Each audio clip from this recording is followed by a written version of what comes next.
This is Rocco.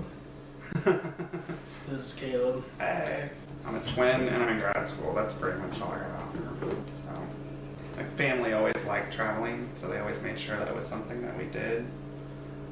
So we go on a trip at least once a year. Usually it's to Vegas. That's our annual trip that we make. And occasionally, for special events like my brother and I graduating, they take us to Europe or something, I guess. Canada, if you really want to count that as its own country. This is your Twitter. Yes. My Twitter. 12,300 tweets.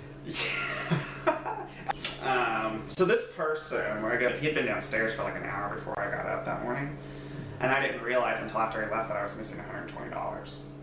So I've just kind of been avoiding it, and he texted me 3 times today and I didn't respond because I'm a terrible person, I'm sorry.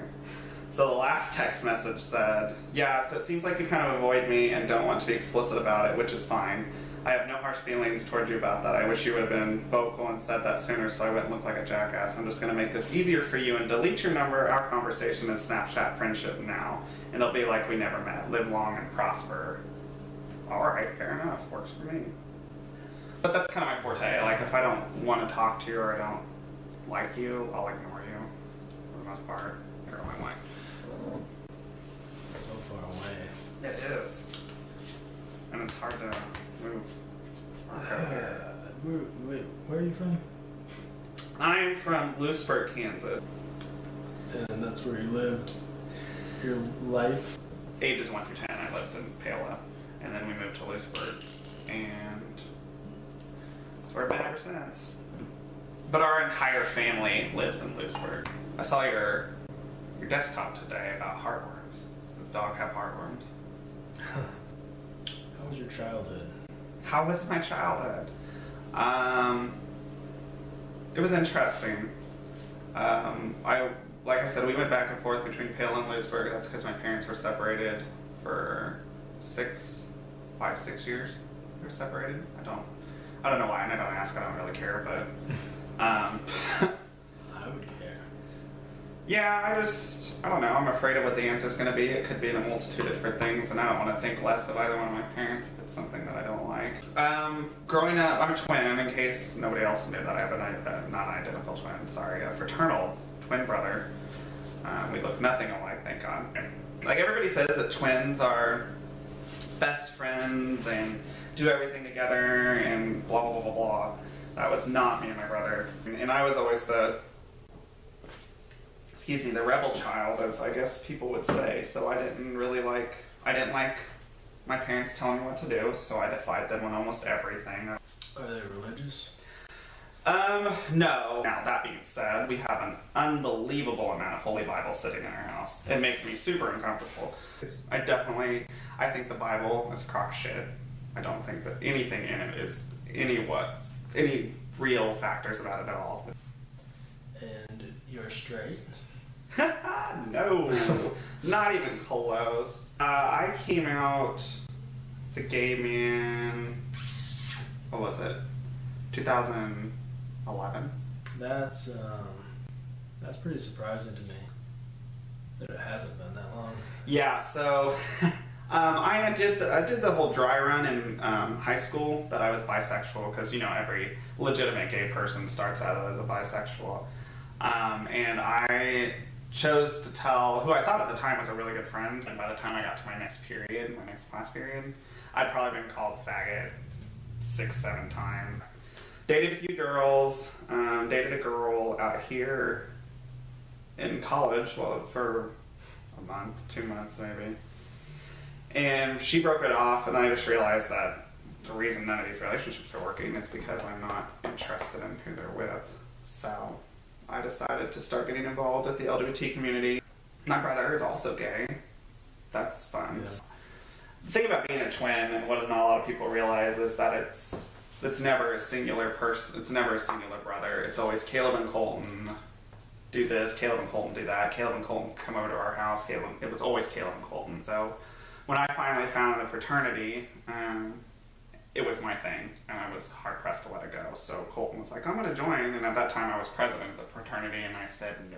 So, coming out, you're not just talking about to your parents, Yeah, so my parents weren't even the first people that I told. My brother was the first person I told. So then I told my aunt was the very next person. And then those were the only two people of my family that knew for a good 6-7 months. Were they surprised? Yeah, my mom was. I picked a specific weekend to go home in February. I had planned it for months. I was like, you know what, I'm going to tell my parents. It's time they know. So I went home, and Saturday, our dog that we'd had for 13, 14, 15 years, we ended up having to euthanize. And my parents, that dog was pretty much my parents' third child. And so I was like, well, I can't drop a bomb on them now. Like, tell them that I'm gay. Like, if they're not okay with it, that's just going to destroy them. So on Sunday, I went to leave, and I got all the way to Topeka before I realized that if I didn't tell them now, I was never going to tell them. So I turned back around, went home, and I said, Mom and Dad, I need to talk to you. And the first thing my mom said was like, did you get a girl pregnant? No, Mom, it's something far less heinous than that. I'm gay. And she was like, oh, okay. Does that mean you're gonna like start changing your clothes or whatever? Like, I'm pretty sure in her mind when I said gay, she thought I was gonna start being one of those feminine gay guys, which I'm pretty feminine, as you can tell, but not like, I don't know, like really, really feminine. I was like, no, I'm not gonna change that. Nothing really is gonna change. I just, you know, if I bring a guy around, I want you to be aware of it, that he's probably my boyfriend or that we're dating or something like that. And she goes, okay. And that was pretty much that. My parents are two of some of the most supportive people I think I've ever seen. Everything that my brother are involved in for LGBT related issues, they're always there. It's fun. It sounds weird, but being gay is fun. I enjoy it, and the fact that it's becoming more of an acceptable thing makes it 10 times better. Yep. Now, okay, I have to ask this. Did I hear you made out with a guy one time? It was kind of like an experiment. Like, I don't think I could ever get anything sexual from Craigslist with women. Okay. But like, with guys, it seems easy. Really easy. That's the truth. But, so, what did you think? I'm not gay. You're not gay, but, you know, sexuality is a pretty fluid thing. Who's to say that tomorrow I don't find the girl of my dreams and end up marrying her? Well, okay, so on the opposite side of that, how's the whole women thing going? Are you dating anybody? I was gonna say, you've dated more women than me. Really? Okay, well, the other thing about, like, the gays is we have our own site called Grindr. You ever heard of it? Mm-hmm. Yeah, so that's pretty much what they use to hook up. Man, you were super cuddling. If I didn't already have a dog, you'd be it. I pursue it. He tries to catch flies. Really? I have a lot of spiders in here. Yeah. Not that many. Yeah. I have spiders all the time. And my uncle is gay. Oh, really? Does he have a significant other? Yes. Okay. Yeah. It's interesting because at the time, like when my uncle came out, I guess it was a lot less accepting. So like I know my mom and his mom, my grandma, were real upset about it at first. Yeah. I mean now they're fine, but at the time they thought it was a big deal. Yeah, and you know it's sad that I get how scary it was back then. I can't imagine. So have you had a serious relationship since you've come out? No, actually I haven't. So, it's a terrible story actually. So I actually consider sex to be a pretty big deal. Oh, I used to. So anytime before I'd have sex with somebody, like I'd make sure that I talked to them for a pretty good long time at a time before I opened that door. And then I thought once we'd have sex, you know, that was the thing. But as I quickly learned that gay people, especially here in Manhattan, aren't really apt to settling down. They really just kind of want to have sex with everything that moves, and that's kind of the thing. Yeah, it's terrible. Most everybody that I talk to now is just pure sex. Not that I have a lot of sex. I've maybe had 6 sexual partners my entire life. You're welcome, Mom and Dad, for that information if you want those. But, yeah. The longest relationship that I've had has been with straight guy sexual relationship. It's been with a straight guy that so sexually repressed that he's the type of guy who texts you at 3 o'clock in the morning like, hey, what are you doing? I'm drunk, let's have sex. Alright, why not? Whatever, it's fine. You're gonna go back to your girlfriend at the end of the day, that's okay. But, you know, in all honesty, I'm okay with it. I don't want to enter in a relationship right now because I know that Manhattan's not my final destination, so. And the other thing is the community's so small, everybody sleeps with everybody else, and everybody's got everybody else's dirty trash, so. Hey, what's good? And the guy goes, this dick is good. No, it's actually really unfortunate.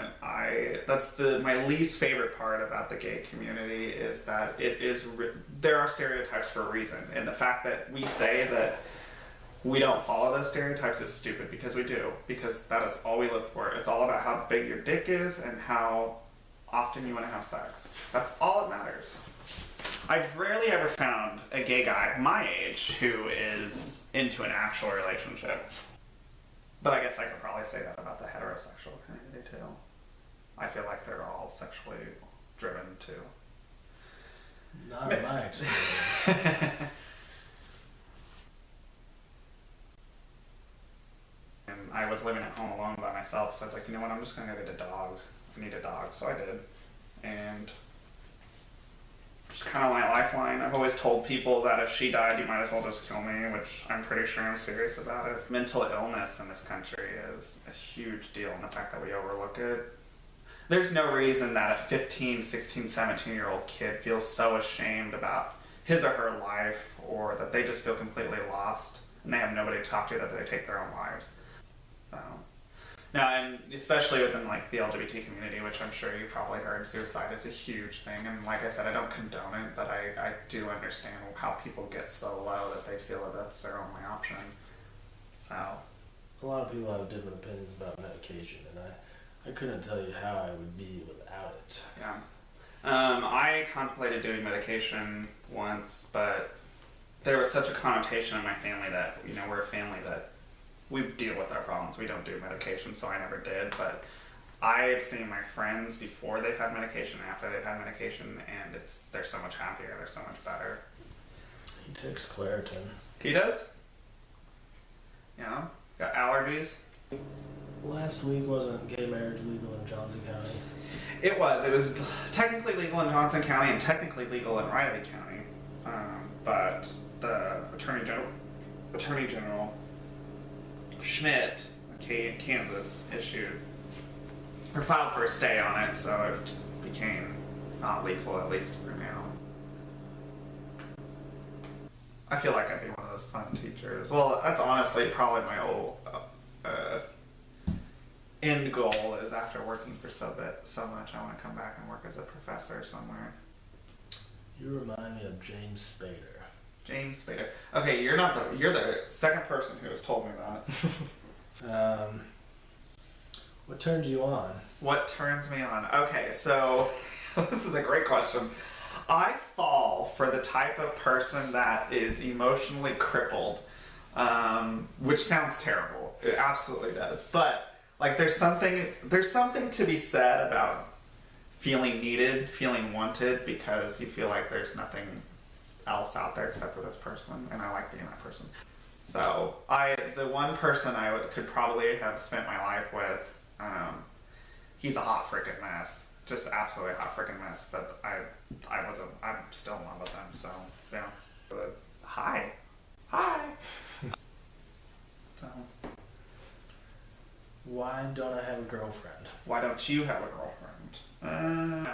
I have a hard time thinking that anybody can find the one in Manhattan or a significant other here in Manhattan, because it's such a changing town. Like, the people that are here today aren't going to be the people that are going to be here in 3 or 4 years. If that makes any sort of sense. It's true. Yeah. But like, if I met somebody that I felt like I could marry, Yeah. I would move for them. Yeah, absolutely. I would too. There's some people that I thought would never be in a relationship that are, so I have hope for everybody, including myself.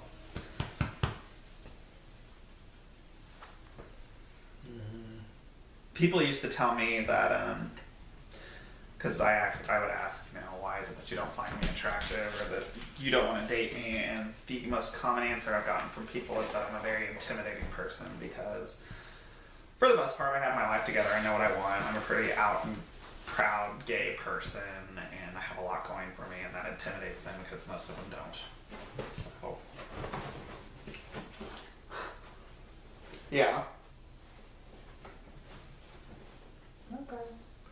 Yeah, I go back and forth, like wanting a girlfriend, but I feel like I'm partially like if I had a lot of money, I would just get high-end prostitutes. I like being single. I really do because I'm not accountable to anybody. I don't have to make sure I'm texting somebody 24/7. Have you ever thought about downloading a dating app or something? Tinder, Jack'd, something like that? I don't know. Jack might be a gay thing, so I don't know if you want to do that, but. Well, I have had Tinder and I've been on OkCupid forever. Like, I feel like if I want to have sex, I just gotta be gay.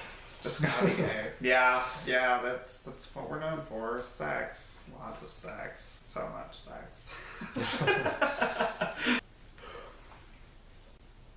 You want kids?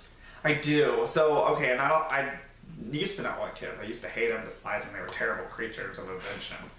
But now I want like 5 or 6. I want so many kids. Like, I want kids regardless of whether or not I have a husband.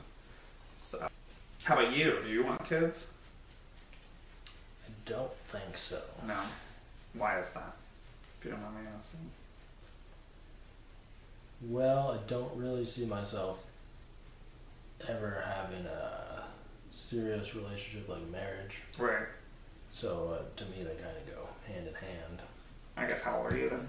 27. Okay. So in 5 years, I'm going to do a follow-up. With me? With everybody. Okay. But find you. All right. I'm sure we'll still be friends on Facebook. I'll probably still be here. To be entirely fair, as much as I want to go to Seattle, I'll probably still be here. In Manhattan? Yeah. I don't know. It depends on this whole in-bath thing and whether or not it actually goes in. So, good for him. So, what year is it? 2014. Yeah. If I am in Seattle, you should totally road trip up there. That'd be fun. That's my brother and his wife. Wow. Definitely. Hashtag power couple. Like, they know what they're doing. Who do you think is hot? Who do I think is hot? Celebrity-wise. People I would know. Oh, shoot. Okay, so Tyler Oakley, do you know who that is? What about Troye Sivan? That guy? Yeah. And then the Harris twins. Oh, man. If I could pay one of them to just cuddle me for a night, I totally would. They're so attractive. Who do you find attractive? Robert Downey Jr., yeah. Yeah, although he's got a really cocky attitude. Justin Timberlake, yeah. Now, see, and Mackenzie thinks he's hot. James Franco, yeah. That's, yeah. His younger brother, too, is really attractive. Dave Yeah. Franco, yeah. Mm-hmm.